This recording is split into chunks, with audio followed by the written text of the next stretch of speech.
Welcome to weekend with journalist Sai. ప్రస్తుతం ఆంధ్రప్రదేశ్ రాజకీయాలు ఒక రకంగా ఈ వారం అయితే మాత్రం చాలా హాట్గా నడిచాయి. ఎమ్మెల్సీ ఎన్నికల సందడి దగ్గర నుంచి ఎమ్మెల్యే కోటాకు సంబంధించిన ఎమ్మెల్సీ ఎన్నికలు 5గురు అభ్యర్థులు ఏకగ్రీవంగా ఎన్నిక కావడం, 5గురు అభ్యర్థుల ఎంపిక విషయంలో చాలా వ్యూహాత్మకంగా 3 పార్టీలు కూడా, ఇటు తెలుగుదేశం పార్టీ, భారతీయ జనతా పార్టీ, జనసేన కూడా 3 పార్టీలు కూడా చాలా వ్యూహాత్మకంగా వ్యవహరించాయి. అయితే ఇక్కడ ఏకగ్రీవంగా ఎన్నిక అనేది ముందుగా అందరూ ఊహించింది. ఇంక వేరే ఇండిపెండెంట్ అభ్యర్థులు ఎవరు బరిలోకి దగ్గర అనేది, అలాగే వైసీపీ కూడా పోటీకి దిగే అవకాశం లేని నేపథ్యంలో చాలా ఉత్కంఠభరితంగా అయితే నడిచింది. అలాగే పోసాని వ్యవహారం, వల్లంనేని వంశీ వ్యవహారం, ఈ 2 వ్యవహారాల్లో ఇద్దరు జైల్లోనే ఉన్నారు. సెక్షన్లు పెరుగుతున్నాయి. అలాగే పోసాని విషయంలో ఇంకా ఆయనకి అన్ని పోలీస్ స్టేషన్లు తిప్పే విషయంలో అయితే మాత్రం ఆ ప్రక్రియ ఇంకా కొనసాగుతూనే ఉంది.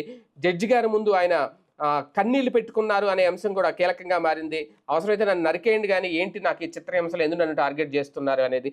అలాగే బోరుగడ్డ అనిల్ వ్యవహారం కూడా, పోసానికి ఏదైతే జరిగిందో సేమ్ ఆయనకు కూడా పీటీ వారెంట్ల మీద ఆయన కూడా పోలీస్ స్టేషన్లు మార్చబోతున్నారు అని జరిగే ప్రచారం. ప్రధానంగా భారతీయ జనతా పార్టీ దక్షిణాది మీద ప్రత్యేకంగా దృష్టి పెట్టింది అనడానికి ప్రస్తుత పరిస్థితులు కూడా ఒక సారాంశం. వీటన్నిటి మీద చర్చించే ప్రయత్నం చేద్దాం ఇవాళ వీకెండ్ విత్ జర్నలిస్ట్ సాయిలో. సార్, ఫస్ట్ పోసాని విషయం మాట్లాడుకుంటే నిజంగా అంటే అక్కడ జరుగుతున్న పరిణామాలు, ఆయన చేసింది తప్పే, మనం ఎప్పుడు ఆయన్ని సమర్థించలేదు కానీ ఆయన మాట్లాడిన మాటల విషయంలో. కానీ పరిస్థితులు కనబడుతున్న తీరు చూస్తూ ఉంటే అంటే కాస్తంత సింపతి వస్తుందా లేదనేది, ఆయన భవిష్యత్తులో రాజకీయ నాయకుడిగా వస్తే అదంతా అవసరం. కానీ ఏంటి ఈ తరహా ఈ టార్చర్ ఏంటి, ఈ నరకం ఏంటి అనే పరిస్థితి అయితే లేదంటే చట్టాన్ని మనం అలా మాట్లాడుకోలేమా? అంటే బేసిక్గా అది వేధిస్తామని ముందే చెప్పారు, వేధించమని ప్రజలు కూడా ఓట్లు ఇచ్చారు కాబట్టి వేధిస్తున్నారు. ఆయన వేధిస్తామని ముందే చెప్పారు కదా, ఆయనే కాదు చాలామందిని వేధిస్తామని ముందే చెప్పారు కదా.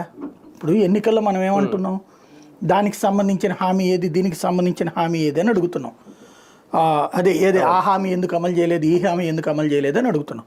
ఇప్పుడు అట్లాంటిదే ఇది కూడా. ఇక్కడ హామీ అమలు చేయడం అనేటటువంటిది కాదు కదా, ఏకంగా పోసాని ఇది ఒక హామీ అమలు చేస్తున్నారు వాళ్ళు, దాన్ని కాదనడానికి ఏం లేదు కదా. పోసాని కృష్ణమూర్తికి సంబంధించినంత వరకు చాలా క్లియర్గా ఉన్నటువంటి పాయింట్ ఒకటి. ఈవెన్ మీరు అబ్జర్వ్ చేస్తే వైఎస్ఆర్ కాంగ్రెస్ పార్టీ సంబంధించిన ఇతర నాయకులు కార్యకర్తలతో ఏదన్నా జరిగినప్పుడు కనీసం ఆ ఏరియాకి సంబంధించిన కొంతమంది వెళ్తున్నారు, హడావిడి చేస్తున్నారు. పోసానిదికి సపోర్టింగ్గా అక్కడ ఎవరన్నా నినాదం చేయడానికి వస్తున్నారా, లేదా పోసానికి సపోర్ట్గా అక్కడ ఎవరన్నా మాట్లాడుతున్నారా? అదేం భయంతో కాదు, విరక్తితో. ఎవరైనా అమ్మల్ని అక్కల్ని తిడతా, లేదా ఇళ్లల్లో ఉన్న మహిళల్ని బూతులు తిడతా మాట్లాడితే దాన్ని ఏ సమాజం హర్షించాలా, ఎందుకు హర్షించాలా, ఎందుకు అంగీకరించాలా? ఒక ఆస్పెక్ట్ ఒప్పుకుందాం, అన్ని కేసులు పెట్టడం, ఒకే అంశం మీద వందల కేసులు పెట్టడం అన్నటువంటిది తప్పే. కానీ మన దేశంలో ఉన్నటువంటి చట్టాల ప్రకారం తిట్టడం నేరం కాదు. అలా తిట్టినటువంటి దాంట్లో ఎలాగూ తర్వాత కేసు కొట్టేస్తారు, అయితే గీతే సారీ చెప్తే అయిపోతుంది. అక్కడ ఈ దేశంలో ప్రధానమంత్రి విషయంలోనే అట్లా జరిగినటువంటి సంఘటనలు ఉన్నాయి. రాహుల్ గాంధీ ఒక క్షమాపణతో తప్పించుకున్నటువంటి పరిస్థితుల్లోనే. కాబట్టి ఏముండదు ఇక్కడ. కాబట్టి ఇక ఎట్లాగూ జైల్లో శిక్ష వేయలేరు, ఫైనల్గా శిక్ష పడదు. కాబట్టి ఇది శిక్ష, ఈ జైలు నుంచి ఆ జైలుకి, ఈ స్టేషన్ నుంచి ఆ స్టేషన్కి, ఈ కేసు నుంచి ఆ కేసుకి. అంటే చట్టాన్ని మన చేతుల్లోకి తీసుకోవడం కాదు, చట్టంలో ఉన్న వెసులుబాటును అడ్డం పెట్టుకుని తిప్పి వేధించడం అన్నటువంటిది ఇప్పుడు జరుగుతున్నటువంటి తంతు. కానీ తాజాగా చంద్రబాబు నాయుడు గారు చెప్పిన మాట, ప్రతీకార రాజకీయం అంటే ఏంటో నాకు తెలియదు, ఎప్పుడూ చేయలేదు. ఇది రాజకీయ కోణంలో చూడాలా లేదంటే చట్టం అనుబంధం చేసి? ఆయనలో కామెడీ కూడా కోణం ఉందన్నటువంటి విషయం తెలుస్తుంటుంది. అది నువ్వు లోకేష్ గారు మాట్లాడుతున్నప్పుడు అబ్బాయి మేము ప్రతీకారం ఏం చేయట్లేదంటే అంటే రాజకీయాల్లో కామెడీ కూడా చేయగలుగుతారు వీళ్ళు అన్నటువంటి పాయింట్ వస్తుందన్నమాట. అంతకు మించి ఏం లేదు. బేసిక్గా ప్రతీకారం చేస్తామని ఎన్నికలకు ముందే హామీ ఇచ్చారు, అదే హామీ ఆచరణలో పెడుతున్నారు. ఇంకా అందులో ఏముందని పాయింట్ అయితే రెడ్ బుక్ అన్నదే ఒక ప్రతీకారం కదా, ఇంకేముంది అది. దాంతోపాటు ఇంకోటి ఇంకా పూర్తి కాలేదు, ఇంకా ఉందని కూడా పక్కన చెప్తున్నారు. కాకపోతే ఇదేంటంటే కాసేపు సరదాగా మరి అనకూడదు కదా చట్ట ప్రకారం. రేపు ఒకవేళ మేము ప్రతీకారం తీర్చుకుంటున్నాం అన్నారనుకోండి, కోర్టులో దాన్ని చూపెట్టి బెయిల్ అడుగుతారు.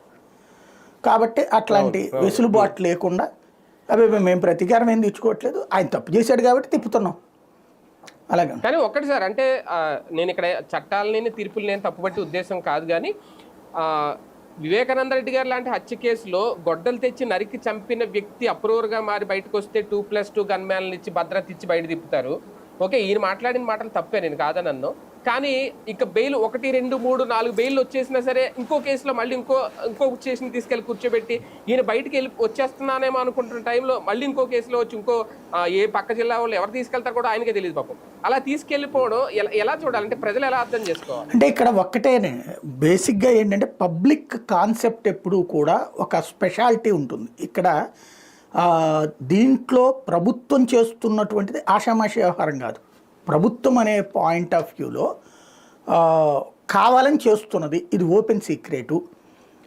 రాజ్యం అనేటటువంటిది హింస చేయటం ప్రారంభిస్తే ఏం జరుగుతుంది? ఎవడు ఆపలేడు. అదే కదా, ఇప్పుడు సిరియాలో కొత్తగా తిరుగుబాటుదారులు వచ్చారు, 1200 మందినో 1500 మందిని చంపవతలు పడేశారు. ఏముంది, చచ్చారు ఎంతమంది అని రాసుకుంటాం. అదే సందర్భంలో డెమోక్రసీ అంటే అది కాదు. కానీ డెమోక్రసీ ఆంధ్రాలో అర్థం ఎప్పుడో పోయింది. డెమోక్రసీని మనం ఆటోక్రసీ, హిపోక్రసీ ఇవన్నీ కూడా పక్కన పెడదాం. ఒక రకంగా చెప్పాలంటే క్రిమినల్ సైకాలజీ వైపుకి మన రాష్ట్రాన్ని తీసుకెళ్తున్నాం. ఇందులో గొప్ప విశేషం ఏంటంటే చదువుకున్నటువంటి వాళ్ళు, విద్యావంతులైనటువంటి వాళ్ళు దీన్ని ప్రోత్సహిస్తున్నారు. వాళ్ళ దగ్గరకు వచ్చినప్పుడు బాధపడుతున్నారు. ఇప్పుడు ఇదివరకు జగన్ ఎవరో పోస్ట్ పెట్టారని చెప్పి ఒకళ్ళ మీద కేసు పెట్టి 41 నోటీస్ ఇచ్చారు, లేకపోతే పోలీస్ స్టేషన్కి పిలిపించారు. వామ్మో అరాచకం, విధ్వంసం, దుర్మార్గం అని చెప్పారు. వాళ్ళు పెట్టిన పోస్టులు కూడా దుర్మార్గమే అయినాయి. కాకపోతే మనం ఏది ఎక్కువ ఫోకస్ చేస్తాం, వాళ్ళు ఆ ముక్క ధైర్యంగా చెప్పుకోలేకపోయారు. అవును అన్నటువంటి, ఇదిగో వీళ్ళు చూశారు ఇట్లాంటి మాట చెప్పారని వాళ్ళు సోషల్ మీడియాలో పెట్టారు. బట్ మెయిన్ స్ట్రీమ్ మీడియాలో ఏమొచ్చింది, వాళ్ళ దాంతో కడుపు రగిలిపోవట్లేదా వాళ్ళు చేస్తున్న యాక్టివిటీస్తో, అందువల్ల ఒక మొక్క అంటారు, అంత మాత్రానే అరెస్టులు చేసేస్తారా, అంత మాత్రానే నోటీసులు ఇచ్చేస్తారా అని చెప్పన్నారు. ఆ రోజున ఏకంగా ముఖ్యమంత్రి కార్యాలయం పేరు మీదనా లేకపోతే ముఖ్యమంత్రినే సైకో సైకో సైకో అని వాడారు కదా. ఆ వాడినటువంటి తప్పు అనిపించలేదు. అదేమంటే అవును అతను సైకో కాబట్టి అందామంటారు. మరి అదే మొక్క వీళ్ళనంటే కనుక ఇంకొక పదం ఏదన్నా వాడారనుకో, అదిగో దుర్భాషలాడారు, దుర్మార్గం, ఈ వయసులో మాట్లాడతారా, లేకపోతే ఇట్లా నాయకులు బూతులు తిడతారు అంటారు. మరి సైకో అనేది బూతు కాదు, అదేమన్నా ఆప్యాయతతో కూడినటువంటి పదమా? లేదు, అట్లాంటి ఎన్ని తిట్టట్లేదు వీళ్ళని. ఇదివరకు తిట్టారు, ఇప్పుడు తిడుతున్నారు కదా. ఇక మార్ఫింగ్ ఫోటోలు లాంటివి అనుకుందాం, ఫర్ ఎగ్జాంపుల్ మాదచ్చేదులు ఇవన్నీ అవ్వలేదా ఇప్పుడు? ఇంకొకటి ఇప్పుడు ఇదే ఫోటోలు మార్ఫింగ్లు, అప్పుడేంటి ఇప్పుడు జరగట్లేదా? ఎన్ని జరగట్లేదు? సోషల్ మీడియాలో ఎన్ని పోస్టులు పడుతున్నాయి? అప్పటికంటే ఇప్పుడు ఇంకా ఏ టెక్నాలజీ వాడుతున్నారు. మరి ఇంత జరుగుతుంటే మొత్తం ఇక్కడ ఏంటయ్యా అంటే నువ్వు భరించు, నీ కర్మ అంతే. ఒకడికి మాత్రమే తిట్టే హక్కు ఉంటుంది, ఒకడికి మాత్రమే కొట్టే హక్కు ఉంటుంది, ఒకడికి మాత్రమే విమర్శించే హక్కు ఉంటుంది. మిగతా వాడికి పడాలి, అనుభవించాలి అంతే. ఇతను తిట్టడం తప్పే, అట్ ద సేమ్ టైం ఇతని మీద ఇన్ని కేసులు పెట్టడం అన్నటువంటిది కూడా చట్టం ఏం చెప్పింది, సుప్రీంకోర్టు ఏం చెప్పింది, హైకోర్టు ఏం చెప్పింది. కానీ అదే న్యాయస్థానాలు ఓ పక్కన రిమాండ్లు ఇస్తానని ఓ పక్కన అదే కోర్టు తప్పుపడుతోంది. ఏంది ఇది జనరల్గా అని చెప్పేసి హైకోర్టు, కానీ ఇక్కడ ఇచ్చేస్తానే ఉన్నారు. ఏంటి అంటే కింద స్థాయి వ్యవస్థ నుంచి భయపెట్టేస్తున్నాం మనం. భయం మామూలుగా భయం పుట్టించట్లా. ఏ వ్యవస్థ అయినా సరే మేము చెప్పాం రిమాండ్ అంతే, రిమాండ్ వెళ్ళిపోవాలి అంతే. అదే ఇదివరకు అయితే రిమాండ్ ఇస్తావా నీ అంత చూస్తాం, సుప్రీంకోర్టు దాకా వెళ్ళి నీ సంగతి తేలుస్తాం ఆ రోజున. అంటే ఏ వ్యవస్థను బెదిరించాలి సార్? పీటీ వారెంట్లు కూడా ఇప్పుడు ఈ కేసుల్లో జరుగుతున్నంత గతంలో ఎప్పుడు జరగలేనట్టుంది, అంటే జగన్ హయాంలో. అదే అనేది పీటీ ఒక మనిషిని ఎలా హింసించాలి చట్టబద్ధంగా అన్నటువంటిది వీళ్ళు పిహెచ్డి చేసి ఉన్నారు. అది ఇప్పుడు నడుస్తుంది అంతే, అంతకు మించేం లేదు. అంటే ఈ టెక్నిక్ అప్పుడు తెలియలేదేమో జగన్మోహన్ రెడ్డి గారు. ఒకటి ఎప్పుడైనా సరే మనం ఒకటి నేర్పితే మనకు ఇంకొకటి నేర్పుతారు కదా, అది భవిష్యత్తు తెలుస్తుంది. వైసీపీ నేతలను భయపెట్టే కార్యక్రమంలో అంటే దీని ద్వారా సక్సెస్ అవుతున్నారా? అంటే ఇంకా బయటకు వచ్చే పరిస్థితి ఉండదు ఈ 4 ఏళ్లలో వైసీపీ చూస్తున్నాం కదా. వైసీపీ నాయకులు భయపడిపోతున్నారా? మొదటి 2-3 నెలల్లో కొంత భయం ఉంది, 4 నెలల వరకు ఉంది. క్రమక్రమంగా ఏమైపోయింది, ఏముంది చేస్తారా, వేసేయండి రండి చూద్దాం అని అడుగుతున్నారు. ఇప్పుడు నిన్న ఆ విద్యకి సంబంధించిన ఉద్యమం చేశారు కదా, వచ్చారు కదా రోడ్ల మీదకి, రావడం మానేయలేదు కదా. అట్లాగే మొన్న ఈ బలవంతంగా లాక్కున్నారు కార్పొరేషన్స్లో, మున్సిపాలిటీల్లో. అది కూడా ఏదో జెన్యూన్. ఇదివరకు ఓ 4 ఎమ్మెల్యేలు అటు వెళ్ళినప్పుడు అది కూడా వాళ్ళంతటా వాళ్ళు వెంటబడిపోయారు అక్కడ, వాళ్ళ అవసరాలా ఏంటనేది. అలాంటి దాన్ని కూడా దాన్ని ఏమంటారు, బాధ్యత లేదు, లేకపోతే దుర్మార్గులు ఇట్లాంటివి రాసుకొచ్చారు. అదే అట్టించి 4 వస్తే సన్మార్గులు కరెక్ట్గా వచ్చారు. అట్లాగే అప్పుడు ఎవరైనా పార్టీకి సంబంధించి వచ్చినా లేకపోతే కనుక ఇట్లాంటి ఏమన్నా జరిగితే యాజిటేషన్స్ లోక్ కళ్యాణం కోసం జరిగినట్టు ఇప్పుడు జరిగితే, ఇప్పుడు అంగన్వాడీలు ఆశా వర్కర్లని ఏం చేశారు, 2 అని చెప్పి ఎవరన్నా బొట్టుగాటుకులు పెట్టి పిలిచారా? లేదు కదా. జరగాల్సినవి జరుగుతూనే ఉంటాయి కదా. ప్రతి క్షణంలో కూడా ఏదో ఒక ఇష్యూ నడుస్తూనే ఉంటుంది. ఆ నడిచేటటువంటి ఇష్యూని సాగతీస్తూనే ఉంటారు. ఇక్కడ ఒకటే నేరేటివ్ థింకింగ్ అంతే, వెరీ సింపుల్. భారతదేశంలో కూర్చున్నటువంటి వాడు పాకిస్తాన్ని గురించి ప్రేమిస్తానని చెప్తాడు, పాకిస్తాన్లో కూర్చున్నాడు భారత్ని ప్రేమిస్తానని చెప్తే కాళ్ళు ఎరగదంటారు, కాల్చవతలు పడేస్తారు. అక్కడికి ఇక్కడికి ఇప్పుడు మన రాష్ట్రంలో జరిగేది కూడా అదే.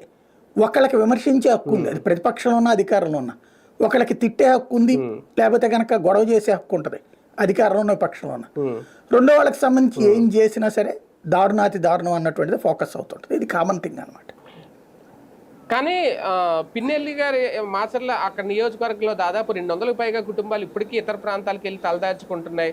వాళ్ళని గ్రామ బహిష్కరణ చేశారు. ఇప్పట్లో వాళ్ళు వచ్చే పరిస్థితి కూడా లేదు అనేది ఇదంతా భయపడి జరిగింది కాదా?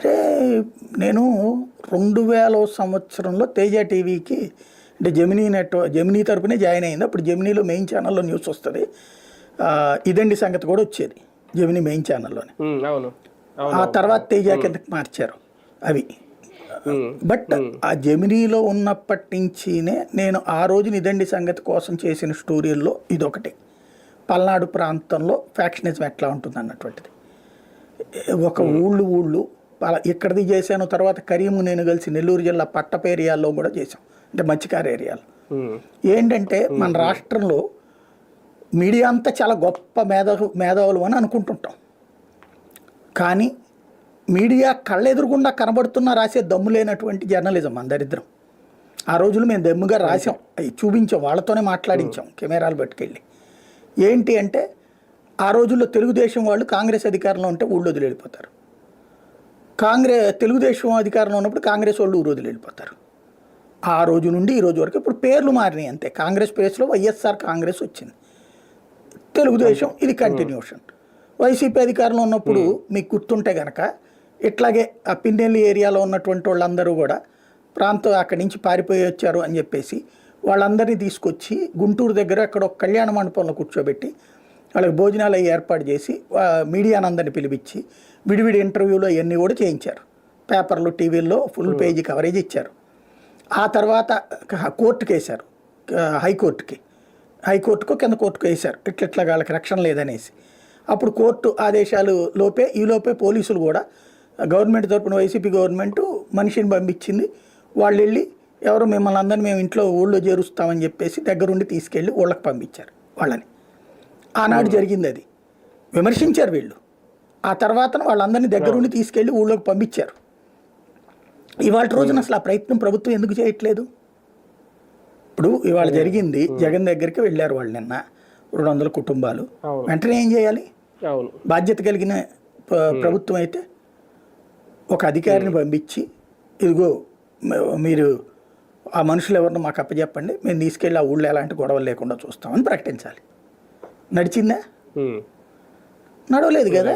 ప్రస్తుతం ఏంటయ్యా అంటే వార్తలు కనీసం అక్కడ రాశారా ఈనాడు కానీ జ్యోతి కానీ లేదు. అదే మనకి పోనీ ఆ 4 అప్పట్లో డిబేట్లు కూడా పెట్టారు వాళ్ళతో. ఆ బాధితులు డిబేట్లు, వాళ్ళని ఆ స్టూడియోలకు తీసుకెళ్ళడం, కూర్చోబెట్టడాలు చాలా జరిగినాయి అప్పుడు. ఇప్పుడు ఏమన్నా జరుగుతుందా?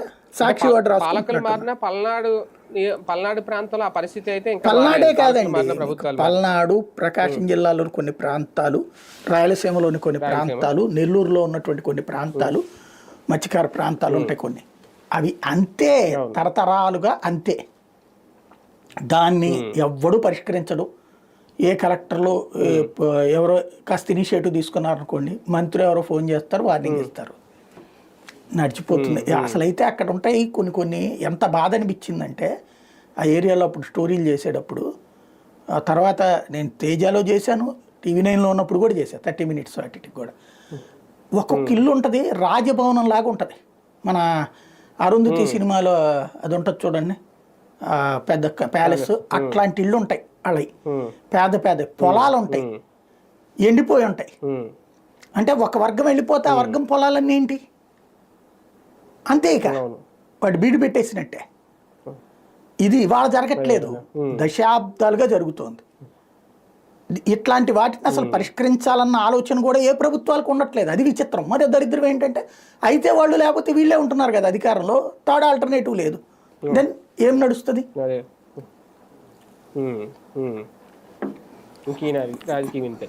బోర్గడ్డ అనిల్ వంశీ విషయంలో కూడా ఈ తరహా రాజకీయం నడవబోతుంది. అంటే ఈ తరహా వాళ్ళకు కూడా ఈ తరహా శిక్షలే పడబోతుంది. బోరగడ్డ అనిల్ అయితే పడుతుంటది, అతన్ని బయటికి రానియకుండా ఉండటానికి జరుగుతుంది. అంటే ఆల్రెడీ అతను వాస్తవంగా మొన్న అతను వదిలేశారు, జైల్లో ఉన్నాడు కదా అని. బట్ బయటికి వచ్చేటందుకు అతను కొన్ని డ్రామాలు వేశాడు, దాంతో మళ్ళీ గవర్నమెంట్ నోటీస్కి వచ్చింది. ఆ డ్రామా విషయం తెలిసాక మళ్ళీ కేసులు ఇంకా పాత అయితే ఇస్తారు, కాకపోతే ఎక్కువ ఉండవు అతని మీదన. ఎందుకంటే SC ST కేసులు పెడతాడు రేపు పొద్దున అతను. ఇప్పుడు ఇతని మీదనైతే కనుక పోసానికి ఇష్టమూర్లు ఈ కేసులు అన్నీ రేపు పొద్దున కోర్టులో కొట్టేస్తారు తర్వాత. కానీ రోజుల తరబడి తిప్పడం అన్నటువంటిది నడుస్తుంది. ఇతని తర్వాత ప్రైవేట్ కేసులు వేయలేడు ఒక్కొక్కళ్ళ మీద. నా మీద నువ్వు ఎట్ట పెట్టావు, నా మీద ఎట్ట పెట్టావు, నీకైపోతాడు. మనిషి బ్రతికుండాలని కోరుకుందాం. నాకైతే అతని పరిస్థితి చూస్తుంటే చాలా డౌట్ఫుల్గా ఉంది. ఎందుకంటే 2 సార్లు హార్ట్ అటాక్ సర్జరీలు చేయించుకున్న మనిషి. ఆ తరహా పరిస్థితి ఉన్నప్పుడు ఆషామాషిగా ఉండదు. అట్లాగే ఇప్పుడు వంశీదైన పరిస్థితి అతని మానసికంగా కుంగదీయడంతో శారీరకంగా కూడా కుంగుతారు. ఇప్పుడు ఏంటంటే ఈ లగ్జూరియస్ లైఫ్, ఒక VIP స్ట్రేచర్ మెయింటైన్ చేసిన వాళ్ళు దెబ్బతింటే చాలా ప్రమాదకరం వాళ్ళది. వాళ్ళు సైకలాజికల్గా ఫిజికల్గా దెబ్బతినేస్తారు అనమాట. ఇప్పుడు చంద్రబాబుని అట్లా మానసికంగా దెబ్బ కొట్టడానికి జగన్మోహన్ రెడ్డి కుట్ర పన్నాడనే కదా అప్పుడు వీళ్ళు ఆరోపించింది. అయినా ఆయన స్థిరంగా ఉన్నాడనే కదా చెప్పుకొచ్చింది. ఇప్పుడు వీళ్ళు స్థిరంగా ఉంటారా లేదా అన్న దాని మీద వీళ్ళ భవిష్యత్తు ఆధారపడి ఉంటుంది. బోరగడ్డ అనిల్ అంటారా, అతను వచ్చేటప్పటికి ఏంటంటే అతను ఇప్పుడు ఇవాళ బాగానే ఉంటుంది, అతను తెలివైనోడు. రేపు పొద్దున బయటకు వచ్చిన తర్వాతన సరే ఈ ప్రభుత్వం ఉన్నప్పుడే అతను SC ST కేసులు పెట్టాడు అనుకోండి, వీళ్ళు కంప్లైంట్ రిజిస్టర్ చేసుకోవాలి. రేపు వచ్చే ప్రభుత్వం వచ్చినప్పుడు అది ఎందుకు చేయలేదని మళ్ళీ ఆఫీసర్ల మీద కూడా చర్య తీసుకుంటారుగా. అట్లాంటి కథ నడుస్తుంది రేపు పొద్దున. లేదా ప్రైవేట్ కేసులు వేస్తాడు అతను. అందుకని ఇప్పుడు ఎందుకు అంతమంది అధికారులు దాదాపుగా ఒక చోట 7 ఒక చోట 6 ఏమో సస్పెండ్ అయ్యారు పోలీసులు. ఎందుకు? ఇతను నేను భోజనం చేస్తానన్నాడు. వాస్తవంగా భోజనం పెట్టాల్సిందే, పోలీసులే పెట్టాలి. బిర్యానీ దగ్గర తిన్నామండి, డబ్బులు మా వాళ్ళు ఇస్తారులే అంటే కానీ అంటారు. దాన్ని పెద్ద రచ్చ చేసి చూపించారు. ఇప్పుడు విజయవాడ నుంచి రాజమండ్రికి వెళ్ళేటప్పుడు భోజనం పెట్టకుండా తీసుకెళ్తారా నిందితుడిని? మనం కోర్టుల దగ్గర చూస్తుంటాం ఎన్నోసార్లు పట్టుకెళ్ళేటప్పుడు. అక్కడ కాకపోతే చేతులకు బేడీలతోనే కూర్చోబెడతారు, లేదా బేడీలు లేకుండా కూడా తీసుకుని వెళ్తారు. జాగ్రత్తలు అట్లా పారిపోయిన సంఘటనలు కూడా చూసాం కదా మన ఫీల్డ్లో, మన కెరీర్లో ఎన్నోసార్లు. కాబట్టి అట్లా భోజనం పెట్టించడం అనేది కామన్గా జరుగుతుంది. కాకపోతే ఆ వచ్చిన కానిస్టేబుల్ భోజనం పెట్టించాలంటే వాళ్ళకి బిల్లులు పెట్టి డబ్బులు తెచ్చి వాళ్ళ జేబులోంచి పెట్టుకోవడానికి ఉండదు. ఆ ట్రాన్స్పోర్టేషను, టిఫిను, భోజనాలన్నీ ఆ నిందితుల జేబుల్లో నుంచినే ఖర్చు అవుతాయి. ఇతను ఒక టీంని ఏదో నడుపుతున్నట్టున్నాడు, వెనకాలే ఒకళ్ళు ఫాలో అవుతుంటారట, వాళ్ళ భోజనం ఖర్చులే చూసుకుంటారు. దాని మీద వార్త, దాని మీద హడావిడి, దాని మీద మళ్ళీ కేసు నడిచింది. వాళ్ళని సస్పెండ్ చేశారు. అయినా కూడా వాళ్ళు ఎందుకు పెట్టించినట్టు, లేదా అయినా కూడా వాళ్ళు ఎందుకని అతనికి జైల్లో స్టేషన్లో కూర్చోబెట్టినట్టు అంటే అక్కడ కులం వస్తుంది సమస్య. అతన్ని ఏదన్నా కాదన్నారు అనుకోండి, ఎందుకు నువ్వు కుల వివక్ష చూపెట్టావు అంటాడు రేపొద్దున. ఎట్లాగా దాంట్లో రేపొద్దున ఇదే పోలీసులు రేపొద్దున మళ్ళీ నిందితులు అవుతారు. అందుకని భయపడుతున్నారు అతని విషయంలో. భయపడి చేసినప్పుడల్లా మళ్ళీ ఆ పోలీసులే సస్పెండ్ అవుతున్నారు. అది నడుస్తుంది అక్కడ. పార్టీని బెదిరించడంతో పాటు అధికారులు కూడా భయపడేలా కూటమి ప్రభుత్వం రాజకీయాలు ఉన్నాయని అనుకోవాలా? IPS అధికారులు 3 విషయంలో కూడా విశాల్గిరిని, కాంతిరానంటే PSR ఆంజనేయులు అంటే మళ్ళీ ఆ సస్పెన్షన్ వెయిట్ పొడిగించడం అనేది మరో 6 నెలలు పొడిగించారు అనేది ఎలా చూడాలి? ఒకటి ఒక మంచి పనో చెడు పనో కానీ రాష్ట్రంలో ఒక వర్టికల్ డివిజన్ని ఈసారి తెలుసో తెలియకో ఒక పెద్ద తప్పు చేస్తున్నారని నాకైతే అనిపిస్తుంది. వాస్తవంగా చంద్రబాబు గారు విజనరీ అంటే ఎట్లుండాలా, భవిష్యత్తు ఆలోచనలకు అనుగుణంగా ఉండాలి. ఇవాళ అధికారులు ఇదివరకు రాజశేఖర రెడ్డి హయాంలో అధికారులే కదా, చంద్రబాబు హయాంలోనే ఉండేది, చంద్రబాబు హయాంలో అధికారులే కదా, ఆ తర్వాత వచ్చినటువంటి కిరణ్ కుమార్ రెడ్డికి ఉండేది, లేకపోతే రోసీకి ఉండేది. ఎవరన్నా అధికారులు మారిపోతారా, ఉద్యోగులు మారిపోతారా? అంటకాగిన అనే ఒక దిక్కుమాలిన పదం వాడుతున్నారు. వైసీపీతో అంటకాగిన అధికారికే అందలం, వైసీపీతో అంటకాగినటువంటి వాళ్ళకే పదవులు, ఇట్లాంటి రోజు రాస్తున్నారు. అదొక పెద్ద యుద్ధంలాగా మారిపోయింది. రోజు తెలుగుదేశం పార్టీకే తలనొప్పి. ఏంటి ఇదేమవుతుంది? నేను అబ్జర్వ్ చేశాను కొన్ని కేసులు.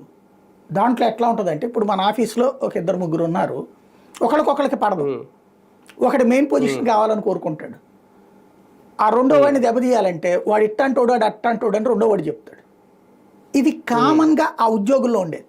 ఇప్పుడు వాళ్ళకు ఒక వెసులుబాటు ఇచ్చారు. ఎలాగా? ఈ పేపర్లో ఓ రిపోర్టర్ని పట్టుకుని ఆరాడు వైసీపీలో సజ్జల రామకృష్ణారెడ్డి దగ్గరికి వెళ్ళి తిరిగేవాడు సార్, ఆ డాష్ గడికి వచ్చేసి ఇప్పుడు కీ పదవి ఇచ్చారు సార్, మేమేమో సన్నాసుల్లాగా ఎప్పటి నుంచినో బాబు గారిని నమ్ముకుని ఉన్నాం అని ఓ మొక్క అంటాడు. అనగానే ఇప్పుడు ఇదివరకు కమ్యూనిస్టు పత్రికలకు సంబంధించినటువంటి కార్యకర్తలే జర్నలిస్టులుగా పనిచేసేవాళ్ళు కదా, అప్పుడు వాళ్ళు కమ్యూనిస్టులు ఏదన్నా అంటే కనుక ఆగ్రహంతో రగిలిపోయేవాళ్ళు, కడుపు మంటతో ఆ వార్త రాసేవాళ్ళు స్ట్రాంగ్గా. అట్లాగే ఇప్పుడు వీళ్ళు పార్టీ కార్యకర్తలే జర్నలిస్టులు అయిపోయారు కాబట్టి వీళ్ళు వెంటనే ఇది తీసుకొచ్చి హైలైట్ చేసేస్తారు.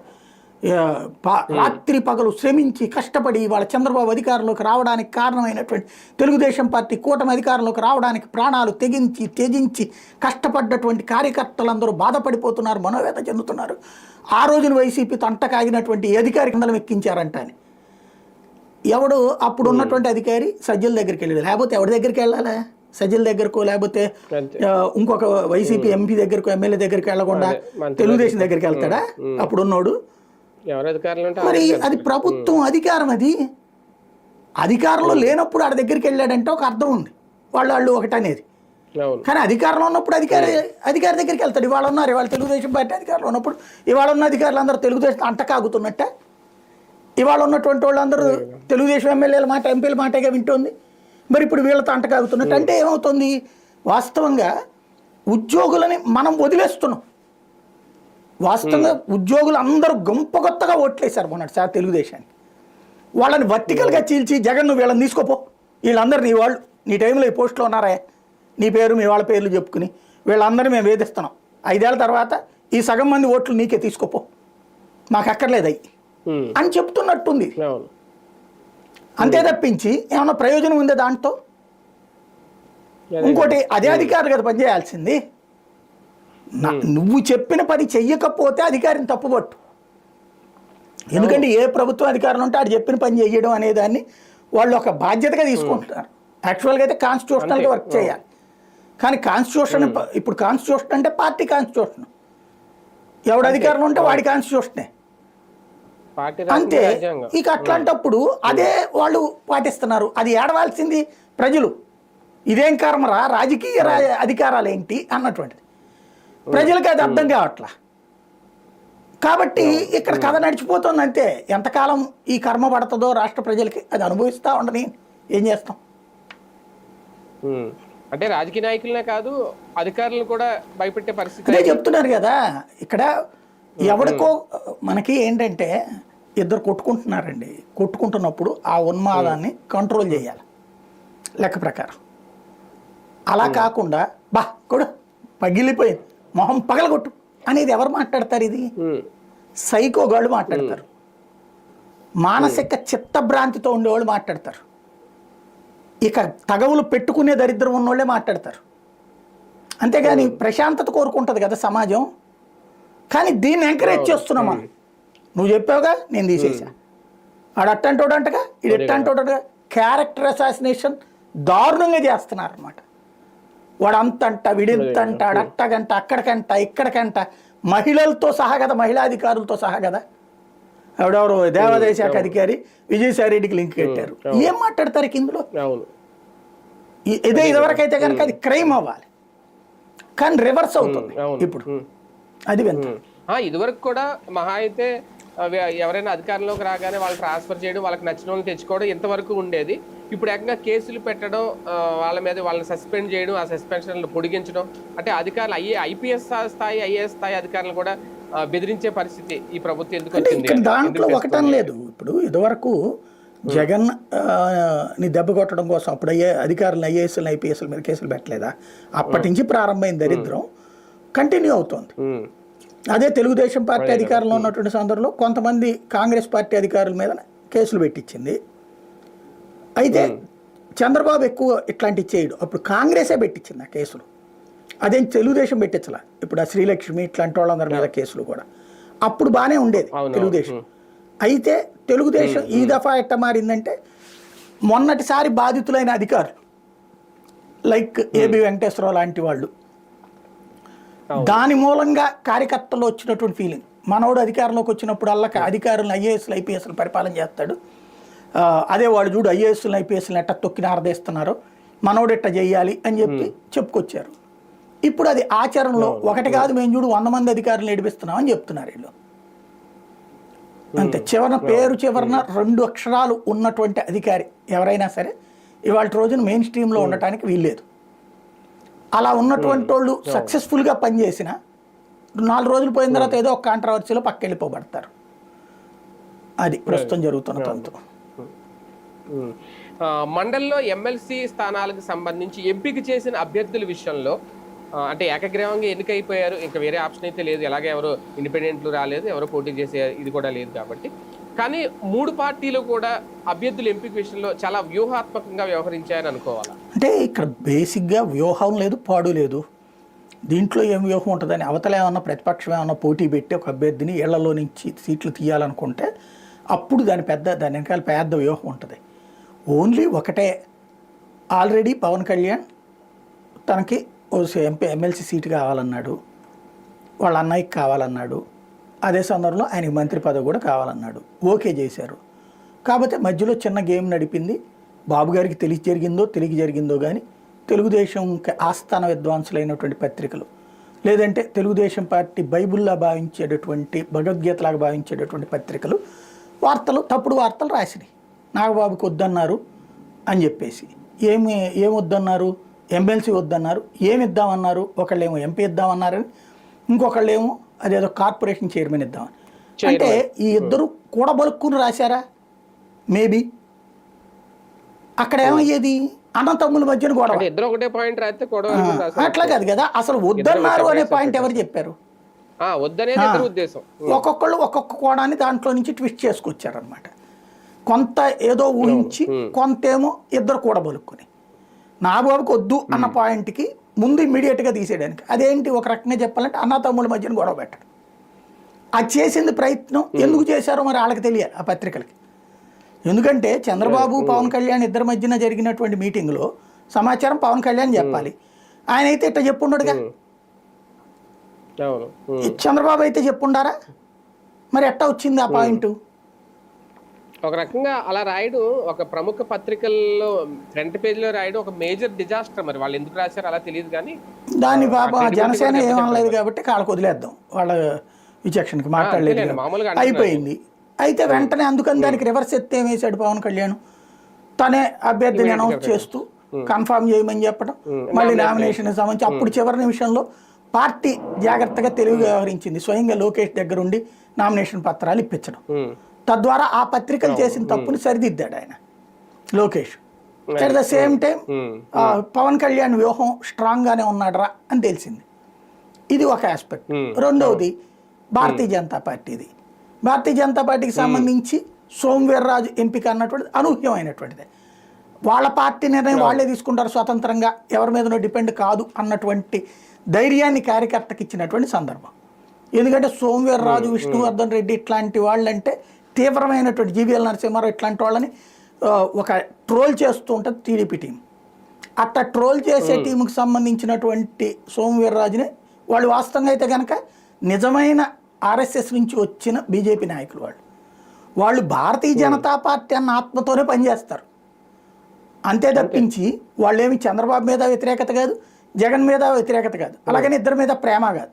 వాళ్ళకి ప్రేమ ఉండదు, ద్వేషం ఉండదు. వాళ్ళకు ఉండే ప్రేమ ఉంటుంది, ఎవరి మీద అంటే అంటే అంటే ఈ ఒక్కసారికి బీజేపీకి ఫ్రీ హ్యాండ్ ఇచ్చేసిందేమో వాళ్ళు ఇవ్వడం లేదు కదా, వాళ్ళు లాక్కున్నారు అంతే.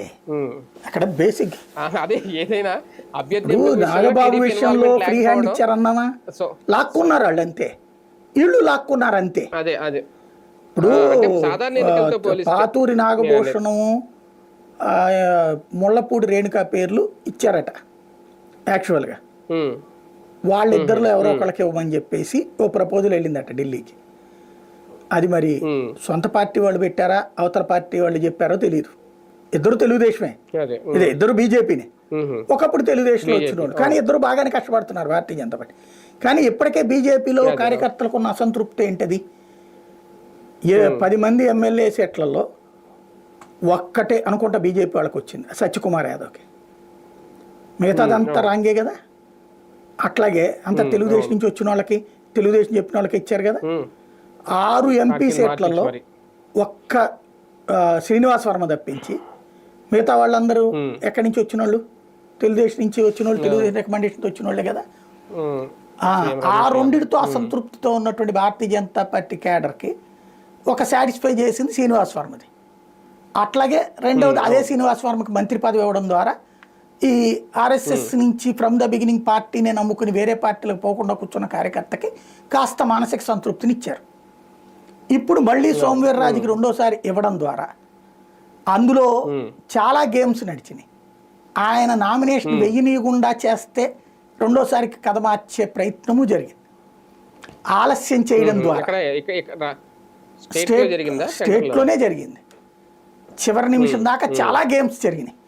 ఎత్తుకి పై ఎత్తని రాజకీయ చదరంగంలో అడుగులు భారతీయ జనతా పార్టీ తలుచుకుంటే ఎట్లా వేస్తుందో నిరూపించింది. అక్కడ ఢిల్లీలో ఉన్నటువంటి పురంధేశ్వరి ప్రత్యేక విమానంలో తీసుకురావడం, సోమవీర్రాజుని ప్రత్యేక విమానాలు అక్కడ పంపించడం, అట్లాగే తెలంగాణలో ఉన్నటువంటి హైదరాబాదులో ఆ డాక్యుమెంట్లు ఉంటే ఆ సంతకాలు పెట్టున్నది నడ్డాది, అది అప్పటికప్పుడు పంపించడం. ఈలోపు పురంధేశ్వరి ఫ్లైట్ లేట్ అవుతుంది, ఆవిడ అందుకోకపోవచ్చు అంటే మళ్ళీ ఇక్కడ దెబ్బతినేసినట్టే. అందుకోసం అప్పటికప్పుడు విశ్వనాథరాజుకి ప్రత్యేక అడ్రస్ ఇచ్చి, ఆయనకి ప్రత్యేక అధికారాలు ఇచ్చి, ఆయన్ని పంపించి సంతకం పెట్టించడం. ఇంత తతంగం చేశారు అంటే మేము మా స్వతంత్రత విషయంలో మేము ఎవరికి అవకాశం ఇవ్వదలుచుకోలేదు అన్న సంకేతం వాళ్ళు ఇస్తారు. ఇంకోటి కూడా సెంట్రల్ సోమవీర్రాజు గారికి ఎలా సపోర్ట్ చేసింది అనేది కూడా ఈ ఎపిసోడ్ ద్వారా అర్థమైంది. సోమవీర్రాజే షాక్ అయ్యి ఉంటారు, ఇప్పటికి ఇంకా కోలుకున్నట్లేడు ఆయన. లేకపోతే ఈ పాటికి చాలా అనర్గళంగా మాట్లాడేసేవాడు, ఆయనే కోలుకున్నట్లేడు. అవును, ఎందుకంటే ఆయన్ని తీసేసిన టైంలో ఆయన పేరేంటి బండాల మన బండి సంజయ్ ఇద్దరిది ఒకేసారి తీశారు కదా. ఆ టైంలో ఏమన్నారంటే నడ్డాని కంటిన్యూ చేస్తున్నారు. అప్పుడు నడ్డాని కంటిన్యూ చేస్తున్నప్పుడు వీళ్ళందరికి కూడా నడ్డా ఉన్నంత వరకు టెన్యూర్ అనుకున్నారు. కానీ అకస్మాత్తుగా వీళ్ళని తీసేశారు, వీళ్ళతో పాటు ఇంకొకళ్ళని ఎవరినో తీసేశారు. అది ఒక రకంగా మానసికంగా ఫీల్ అయ్యాడు ఆయన సోమవీర్రాజు. ఆ తర్వాత కాస్త నిరాసక్తతగానే ఉన్నాడు, కానీ పార్టీ అధిష్టానం ఆయన్ని కేంద్ర దాంట్లోకి తీసుకోవడం. అదే సందర్భంలో ఆయన అంటే ఆయనకి ఎమ్మెల్యే టికెట్ ఇవ్వబోతున్నారు అన్నప్పుడు అనపర్తి అన్నప్పుడు బాధపడ్డాడు. అంటే పార్టీ అది ఇంత కష్టపడి పార్టీ కోసం ఇంతకాలం నుంచి ఉంటే ఇట్లాంటి పరిస్థితి ఏంటి, తనకే ఎమ్మెల్యే టికెట్ రాకపోవడం. రాజమండ్రి రూరల్, రాజమండ్రి అర్బన్ అడగలేదు ఆయన, ఒక్కసారి కూడా ఆయన అడగల. పార్టీనే చూసి ఇవ్వాలి అన్నటువంటి రూట్లో ఉన్నాడు. పార్టీ ఇవ్వాల. అనపర్తి ఇద్దాం అనుకుంటే అనపర్తి నాకు వద్దని చెప్పాడు ఆయన. అనపర్తి చేయమన్నారు ఆయన, నాకు వద్దని చెప్పాడు ఆయన. వద్దని చెప్పి ఆయన అతను ఎవరు సైనికుడిని ఒక ఆయన చూపించాడు. చివరికి ఆ సైనికుడిని కూడా చివరి నిమిషంలో పక్కన పెట్టేసి మళ్ళీ తెలుగుదేశం వాళ్ళకే ఇచ్చినప్పుడు ఆయన మదన పడ్డాడు, సైలెంట్ అయిపోయాడు. అప్పటి నుంచి చూస్తే ఆయన పెద్దగా అప్పుడప్పుడు స్టేట్మెంట్ చిన్నది ఇచ్చి వదిలేయడం తప్పించి పెద్దగా సీరియస్ యాక్టివిటీలో లేడు.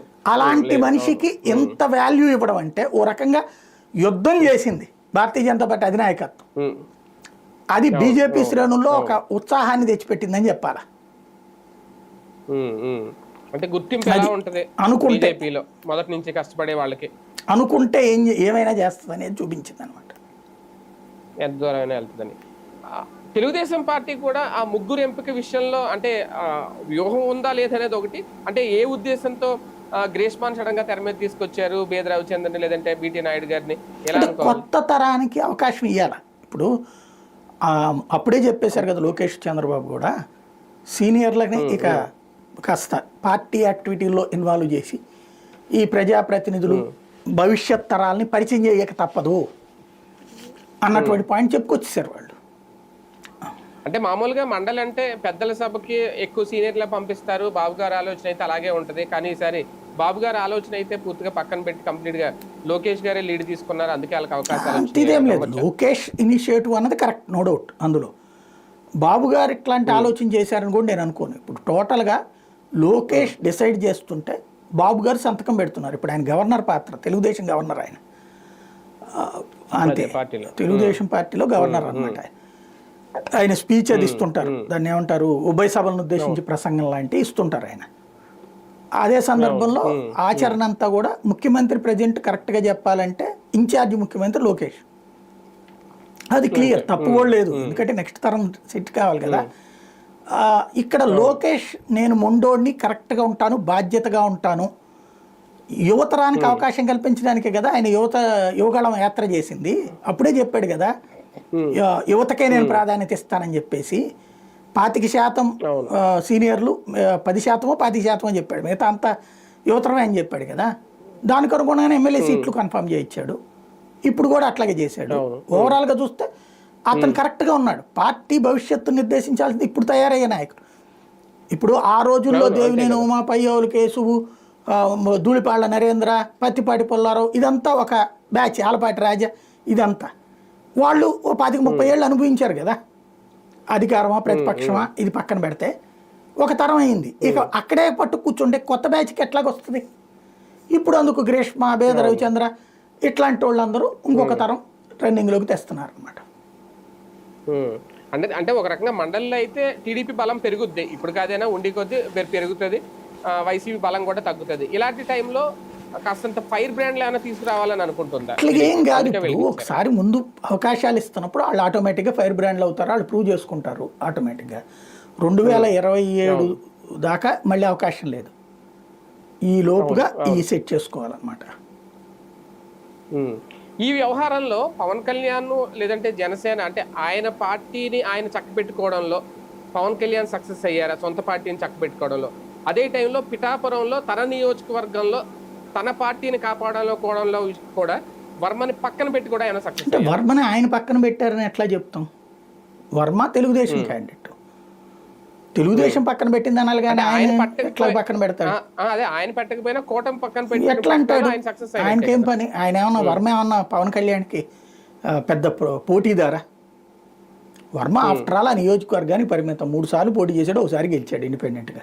అంటే ఈ ప్రకటన తర్వాత రోజు సార్ నాదెండ్ల మనోహర్ గారు ఇచ్చిన ప్రకటన, అంటే ఆవిర్భావ సభ దినోత్సవం నుంచి వచ్చినప్పుడు, కాకినాడలో వచ్చినప్పుడు ఆయన చేసిన ప్రకటన, పిఠాపురం ఎప్పటికైనా పవన్ అడ్డానే, పిఠాపురం పవన్ అడ్డానే ఆయన ప్రత్యేకంగా మాట్లాడడం, అంటే ఏ సందర్భంలో మాట్లాడారనేది అక్కడ అర్థం కాదు. ముందు రోజున వర్మ బ్యాచ్ ఏదో మాట్లాడారు కదా, అన్యాయం జరిగిందని చెప్పి.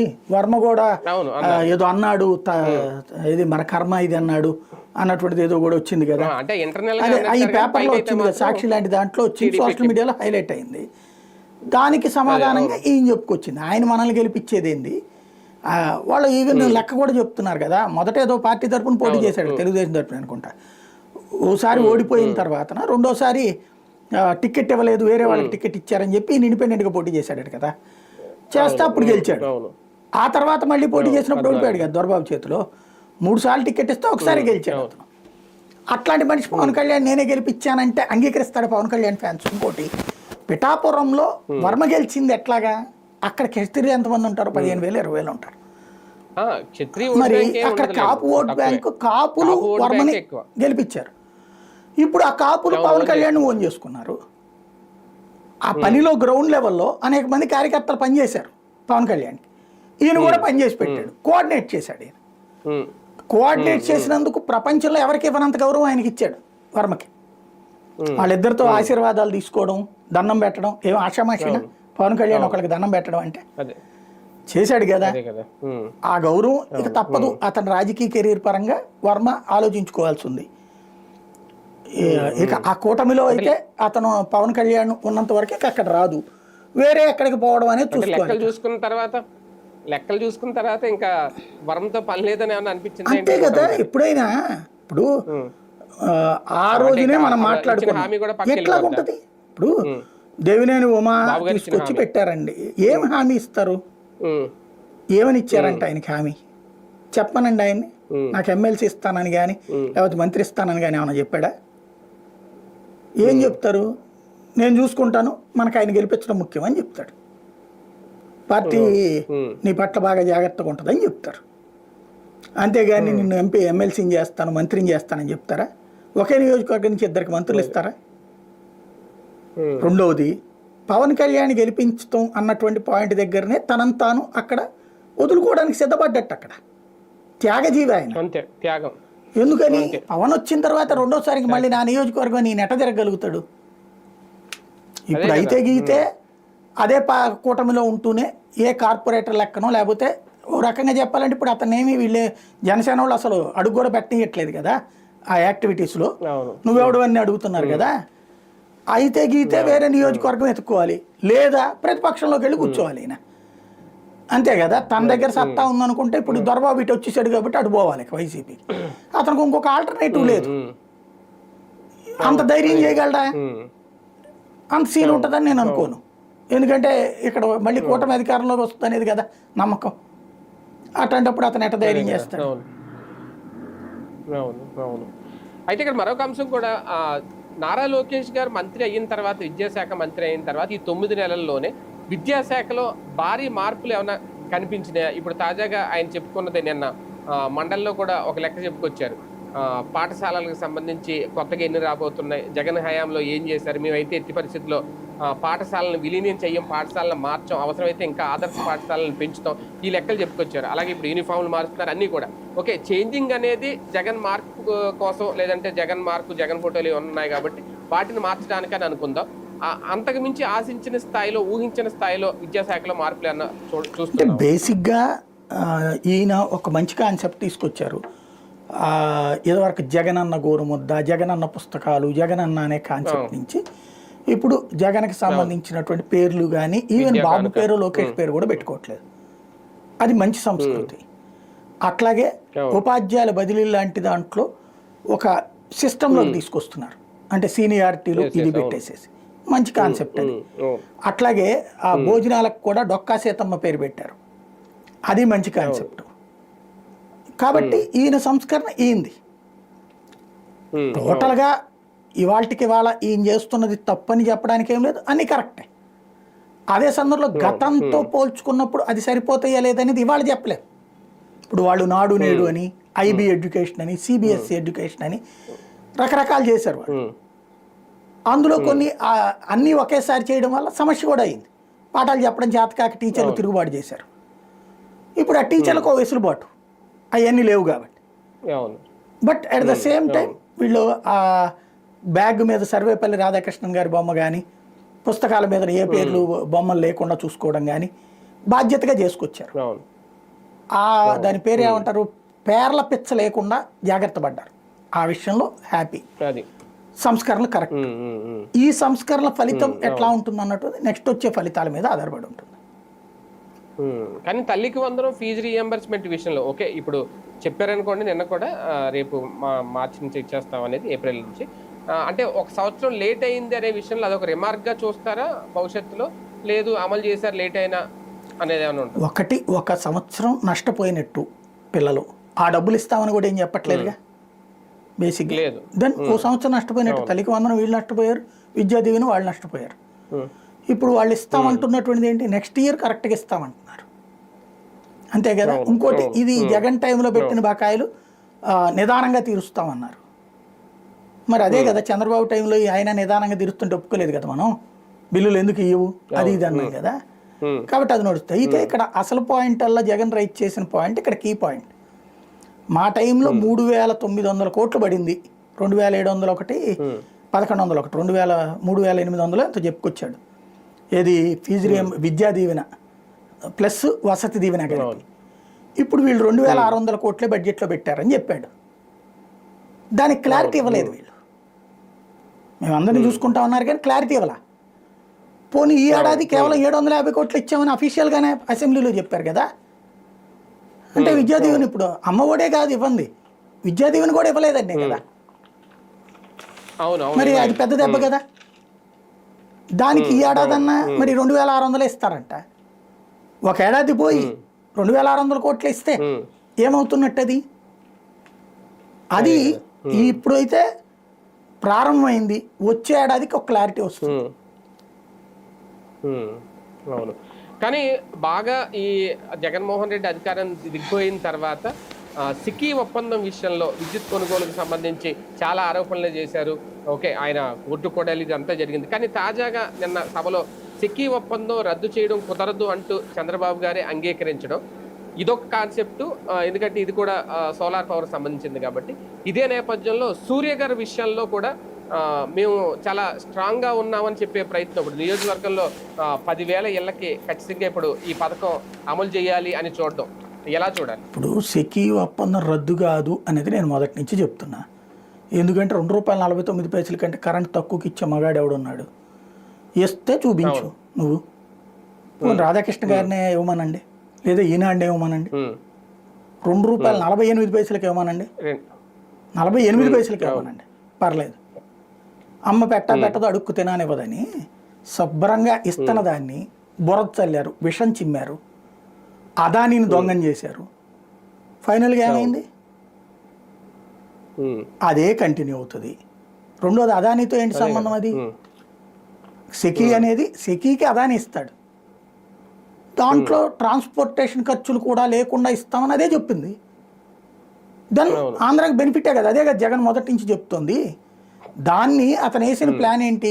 ఉచిత విద్యుత్ భారం తగ్గించుకోవడానికి దాన్ని ఒక స్థిరత్వం కిందగా పెట్టుకున్నాడు అతను. అది వీళ్ళు పెంట చేసి వదిలిపెట్టారు. ఫైనల్గా ఇప్పుడు అది కంటిన్యూ అవుతుంది. ఇప్పుడు అట్లాగే ఈ అదానీని వదిలేస్తున్నారు వీళ్ళు, అంబానీని వదిలేస్తున్నారు వీళ్ళు. ఇవన్నీ ఏంటంటే రాష్ట్రానికి మంచి జరిగే దాని మీదన విషం చిమ్ముతారు ముందు, ఆ తర్వాత అది కొనసాగిస్తూ ఆ మంచి తప్పదు.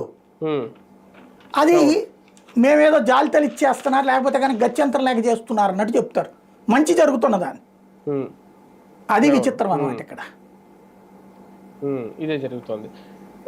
సూర్య గారి మీద చంద్రబాబు గారి స్టిక్కర్ ఏమన్నా లేదు లేదు, పాపం పిఎం సూర్య గారు అని అన్నారుగా, చంద్రన్న సూర్య గారు అని కానీ లేకపోతే అట్లా పెట్టలేదు కదా. అది వాస్తవంగా మోడీ టైంలోనే అనౌన్స్ చేశారు లాస్ట్ ట్రిప్. ఈ ఏడాది అమల్లోకి వచ్చింది దేశవ్యాప్తంగా కూడా సోలార్ ప్యానల్స్. అది చాలా మంచి ఆలోచన. అంటే ఒకటి, బాబు గారు ఇది సక్రమంగా చేసుకెళ్తే బాబు గారిని లైఫ్ లాంగ్ గుర్తుపెట్టుకుంటారు. ఎట్లా అంటే ఇప్పుడు ఏడాదికి ఒక నియోజకవర్గంలో 10,000 అంటున్నారు, రాబోయే 5 ఏళ్లలో 50,000 ఇళ్ళు వేసుకోండి. ఒక నియోజకవర్గంలో ఎన్ని ఇళ్ళు ఉంటాయి? 2.5 లక్షలు అట్లా కదా జనాభా. 2.5 లక్షలు అంటే మాక్సిమం 70-80 వేల కుటుంబాలు. ఒక విపరీతంగా ఇక అదేదో ఐసోలేటెడ్ ఫ్యామిలీస్ ఇద్దరిద్దరే ఉంటున్నారు అనుకున్న 1,00,000 కుటుంబాలు. 1,00,000 కుటుంబాల్లో 50,000 కుటుంబాలకి వచ్చేసినాయి అనుకోండి, కరెంటు బిల్లుల బాధ తగ్గుతుంది కదా. రెండవది, ఇళ్లలో ప్రొడక్ట్ అయినటువంటి కరెంటు కారణంగా ఈ కరెంటు వాడకం తగ్గుతుంది. రెండవది వచ్చేటప్పటికి ఇది మార్పు వస్తుంది. ఏంటది? ₹2.09 కరెంటు గవర్నమెంట్ కొంటుంది వాళ్ళ దగ్గర నుంచి. అది బెనిఫిటే కదా ప్రభుత్వానికి. కాకపోతే వచ్చే ఏడాది నుంచి ప్రైవేట్ సంస్థల ఒత్తిడి బిగించేస్తాయి అనఫీషియల్గా త్రూ అధికారుల ద్వారా. దీన్ని డౌన్ ప్లే చేపిస్తాయి. ఎందుకు? అందరూ ఈ వాడేస్తాం బిగించేస్తే కరెంటు వాడకం తగ్గుతుంది. కరెంటు వాడకం తగ్గితే ఏమవుతుంది? వాళ్ళ దగ్గర కొనరు. వాళ్ళ దగ్గర కొనకపోతే ఆ సంస్థలు కొలాప్స్. కాబట్టి ఇప్పుడు ప్రస్తుతం ప్రైవేట్ కంపెనీలది ఇష్టారాజ్యం. ఎట్లా అంటే వాళ్ళు మనకు ఒక ఒప్పందం చేస్తారు, ₹2.30 ₹2.40. మనం తీసుకోకపోయినా బిల్లు కట్టాల్సింది వాళ్ళకి. ఇదొక ఆస్పెక్ట్. ఇంకొకటి, ఎప్పుడైతే పీక్ టైమింగ్ వచ్చిందో ఆ టైంలో కావాలని వీళ్ళు ₹8 ₹9 అట్లా ఇష్టం వచ్చిన రేటు పెట్టేస్తారు. అది వీళ్ళు ఒప్పందం ఉంటుంది. అధికారుల మధ్యలో మధ్యవర్తులుగా వ్యవహరిస్తారు, ప్రభుత్వానికి వీళ్ళకి మధ్యన. దాంట్లో క్విట్ బ్యాగ్స్ వెళ్తూ ఉంటాయి. అది ఓపెన్ సీక్రెట్ అనమాట, విద్యుత్ శాఖ రహస్యం అనమాట. అదేదో కొండ మీద గోల ఏంటంటే అదేదో కొలపోళ్ళ రహస్యం అంటారు చూడండి, అట్లాగా. ఇది ఓపెన్ సినిమా, నడిచిపోతూనే ఉంటుంది, అందరికీ తెలిసినటువంటి రహస్యం. అది ఇప్పుడు కంట్రోల్ అవుతుంది. వాళ్ళు ఒత్తిడి తెస్తారు. మరొక అంశం మరొక అంశం, భారతీయ జనతా పార్టీ ఎప్పటి నుంచో దక్షిణాది మీద ప్రత్యేక దృష్టి పెట్టింది అనేది తెలంగాణ ఆంధ్రప్రదేశ్ విషయం చూసుకుంటే, అంటే తెలంగాణలో మన 3 ఎమ్మెల్సీల్లో 2 ఎమ్మెల్సీలు గెలవడం భారతీయ జనతా పార్టీ కైవసం చేసుకోవడం, ఆంధ్రప్రదేశ్లో కూడా సోమవీర్రాజు గారికి అవకాశం ఇవ్వడం, అంటే 5లో 1 ఇవ్వడం, ప్రత్యేక దృష్టి ఏమన్నా పెట్టబోతోందా దక్షిణాది మీద? అంటే అనూహ్యంగా వస్తున్న విజయాలు భారతీయ జనతా పార్టీని యాక్టివిటీని పెంచడానికి ఒక కారణం అవుతున్నాయి. 2034 సంవత్సరంలో దక్షిణాదిలోని 3 వంతుల రాష్ట్రాల్లో భారతీయ జనతా పార్టీ అధికారంలో ఉంటుందని నేను అనుకుంటున్నా. నా అవగాహన అంటే ఎలాగా? వాళ్ళ ఎత్తులు ఆ రూట్లో ఇండివిజువల్ గానే ఎదుగుతారు, వీళ్ళ వెనకాల పొత్తులు వస్తాయి. అప్పుడు ఏంటంటే మనం బ్రిటిష్ వాళ్ళ పరిపాలనా కాలంలో దక్షిణాది రాష్ట్రాలు బ్రిటిష్ వాడు పరిపాలించాడు, ఉత్తరాది రాష్ట్రాలు ముస్లిం రాజులు వీళ్ళు పరిపాలించారు. అక్కడ ఇప్పుడు హైదరాబాద్ కానీ ఇట్లాంటివన్నీ కూడా నిజాం నవాబులు రజాకార్ల హింసను తట్టుకోవడం, ఉత్తరప్రదేశ్ ఇట్లాంటి చోట్ల మొఘలాయిల హింస, లేకపోతే ఖిల్జీ హింస, ఔరంగజేబు హింస, ఇట్లాగా వాళ్ళ వలన సఫరర్స్ వాళ్ళు.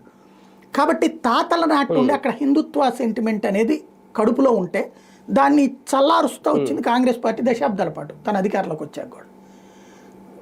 ఈ చల్లారుస్తూ ఉన్నంత వరకు బాగానే ఉండేది, కానీ ఒక బుజ్జగింపు రాజకీయం అవతల మతం వాళ్ళతో చేస్తూ ఉండేటప్పుడు కడుపు రగిలినటువంటి వాళ్ళకి ఒక alternative platform Bharatiya Janata party కనిపించింది. క్రమంగా అది భారతీయ జనతా పార్టీ ఎదుగుదలకు అది ఇంధనమైంది, కాంగ్రెస్ పతనానికి ప్రాంతీయ పార్టీల వైఫల్యానికి కారణం అదే అయ్యింది అక్కడ. అదే సందర్భంలో దక్షిణాది రాష్ట్రాలు from the beginning highest Christianity ఉన్నటువంటి దక్షిణాది రాష్ట్రాలే. కేరళ, ఆంధ్ర, తెలంగాణ తక్కువ కొంత క్రిస్టియానిటీ, ఆంధ్ర, అట్లాగే కర్ణాటక, మనకి తమిళనాడు, వీటిలో క్రిస్టియానిటీ ఎక్కువ ఉంటుంది. ఇక్కడ ఇంగ్లీష్ చదువులు, మన భవిష్యత్ అంటే ఎక్కడో ఒక చోట గుమస్తాగా పనిచేయడం మనం అన్నటువంటి రూట్లోనే సాగింది ఆ రోజుల్లో. అంటే బ్రిటిష్ వాడి దగ్గర ఏదో ఒక ఉద్యోగం రావాలంటే ఇంగ్లీష్ చదవాలి, కాబట్టి మనం ఆ ఇంగ్లీష్ చదువుల్లో ఎక్కువ ఉన్నాం అనమాట. ఇలా నడిచిపోయింది. అందువలన ఆ ఇంగ్లీష్ చదువుల వలన ఇక మనకి ఈ కాన్సెప్టే వచ్చింది, ఏది హిందుత్వ ఇట్లాంటి కాన్సెప్టులు, ఏముందా దేవుడి దాలా దండం పెట్టుకుంటాం అయిపోయి చాలే అంతేగాని అనేటటువంటి రూట్ వచ్చింది. ఒక మనం వివక్షకు గురవుతున్నామనో ఇట్లాంటిది ఏమి ఉండేది కాదు. అయితే కాలం మారింది ఇప్పుడు క్రమంగా.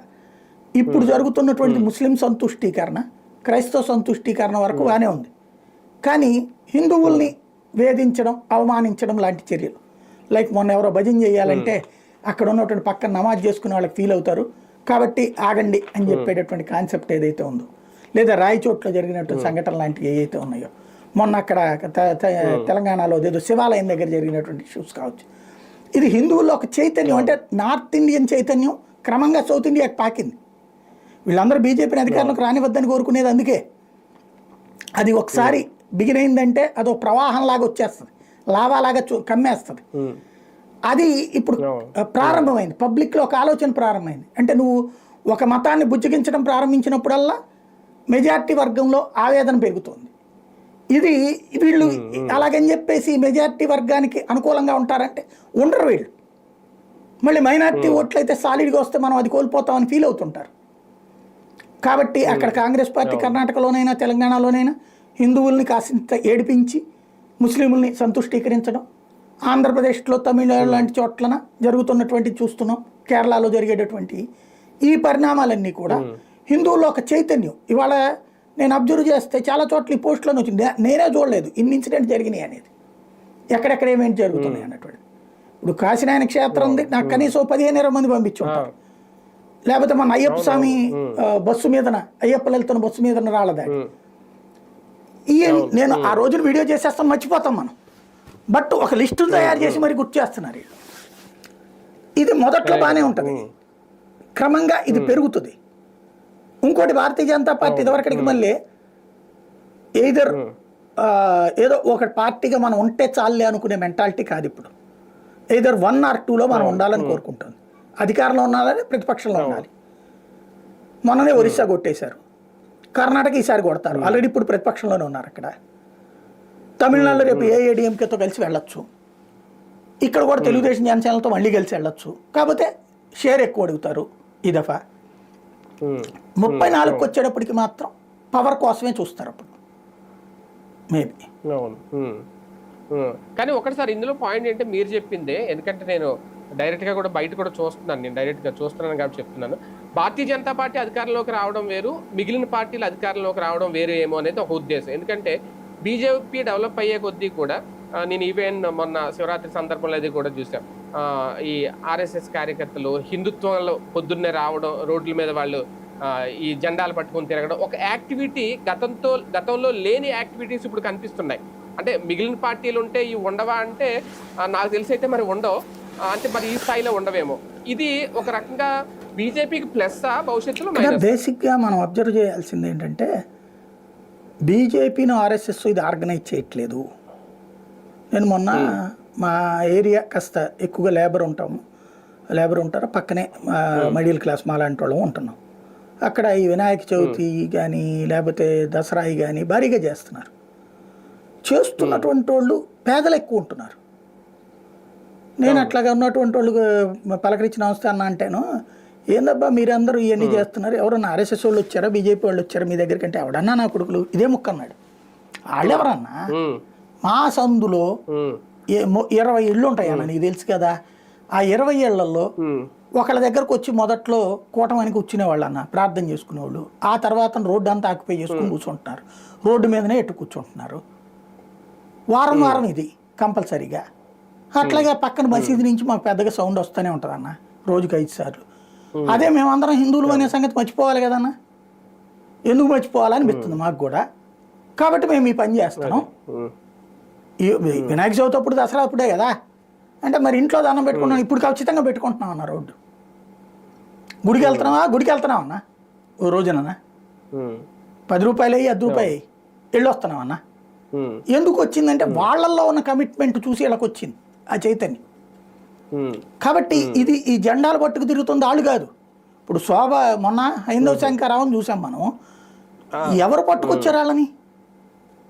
ఆ ఊళ్ళలో కొంతమంది తెలుగుదేశం వాళ్ళ చేతన వెహికల్ పెట్టించుకున్నారు, కొంతమంది వైసీపీ వాళ్ళ చేత వెహికల్ పెట్టించుకున్నారు. అంటే ఎవరి పరిచయం ఉంటే, ఏ పార్టీ నాయకుడు పరిచయం ఉంటే, ఏమప్పా మాది హైందవ శంకరావు జరుగుతుంది, మీరు వెహికల్ పెట్టరా అని అడిగి పెట్టించుకున్నారు వాళ్ళు. వీళ్ళు కూడా ఎందుకు వచ్చిన గొడవ, మనం ముస్లింలకి అయితే క్రిస్టియన్స్కి అయితే ఇస్తున్నాం, వీళ్ళకి ఎందుకు ఇవ్వకూడదు అని చెప్పి ఇచ్చారు వీళ్ళు కూడా. అది నడుస్తుంది అక్కడ. అంటే చైతన్యం వస్తుంది, యాక్టివిటీస్ కూడా వాళ్ళే ఆ యాక్టివిటీని మైనార్టీ, అదే ఆ మైనార్టీ ముస్లిం ఓట్ బ్యాంక్ ని దూరం చేయడానికి కూడా అదొక ఎందుకు ఉంటుంది. ఇప్పుడు ఇక్కడ బెంగాల్లో ఎంఐఎం చెప్పింది ఈ దఫా 294 స్థానాలు పోటీ చేస్తుందట. ఎందుకో తెలుసా, 40% ముస్లింలు అయ్యారట అక్కడ. ఓపెన్గా చెప్పింది, 40% ముస్లింలు అయ్యారు కాబట్టి 294 స్థానాలకి పోటీ చేస్తామని. మరి ఇక్కడ ఎంతమంది ఉన్నారు హిందువులు? ఆంధ్ర, తెలంగాణ, కర్ణాటక, తమిళనాడులో, కేరళలో ఎప్పటికే హిందువులు మైనార్టీలు అయిపోయారు. మరి ఆ పరిస్థితి మిగతా చోట్ల తెచ్చుకుంటారా? ఇక అణచివేతకు గురవుతారా? చివరికి భజన చేసుకోవాలంటే, ఇంట్లో భజన చేసుకోవాలంటే పర్మిషన్ తెచ్చుకుంటారా పోలీస్ స్టేషన్ దగ్గర నుంచి? ఎప్పుడైతే ఇక్కడ ఏమవుతున్నది, హిందువుల్ని కవ్విస్తున్నారు ఈ మధ్యన కావాలని, దాంతో హిందూ చైతన్యం పెరుగుతుంది. దానికి అనుగుణంగా ఇక్కడ అధికార పక్షాలు ఉండట్లా, దాన్ని అప్పుడు ఆల్టర్నేటివ్ చూస్తారు వాళ్ళు. అది ఇక్కడ కీ పాయింట్. రైట్ చూద్దాం. మొత్తానికి ఆంధ్రప్రదేశ్ రాజకీయాలు ఒక రకంగా చాలా హాట్గా నడుస్తున్నాయి ప్రస్తుతం. ఎందుకంటే ఈ వారంలో ఇంకా కూడా యాక్టివిటీస్ ఉన్నాయి. ఎమ్మెల్సీ ఎన్నికలకు సంబంధించి ఏకగ్రీవంగా 5 సభ్యులు ఎన్నిక కావడం, వ్యూహాత్మకంగా 3 పార్టీలు వ్యవహరించిన తీరు భవిష్యత్తులో ఎలాంటి రాజకీయ పరిణామాలకు దారితీస్తాయి అనేది కూడా. అలాగే జాతీయ వ్యాప్తంగా, దేశవ్యాప్తంగా కూడా Bharatiya Janata party double engine సర్కారు అనే నినాదం ఎప్పుడైతే తీసుకొచ్చిందో, మరి అది ప్రజలు బాగా యాక్సెప్ట్ చేశారో ఏంటో, ఆ యాక్టివిటీ పెరుగుతోంది. భారతీయ జనతా పార్టీ గ్రౌండ్ లెవెల్లో, గ్రాస్ రూట్స్ లెవెల్లో కూడా గ్రాఫ్ కూడా పెరుగుతున్నట్టుగానే కనిపిస్తోంది, ప్రధానంగా మన దక్షిణ భారతదేశంలో కూడా. ఇవన్నీ భవిష్యత్తులో ఎలాంటి ఫలితాలు ఇస్తాయి అనేది ఇంకా వేచి చూడాల్సిన అంశం. ఇది వాళ్ళ వీకెండ్ విత్ జర్నలిస్ట్ సాయి.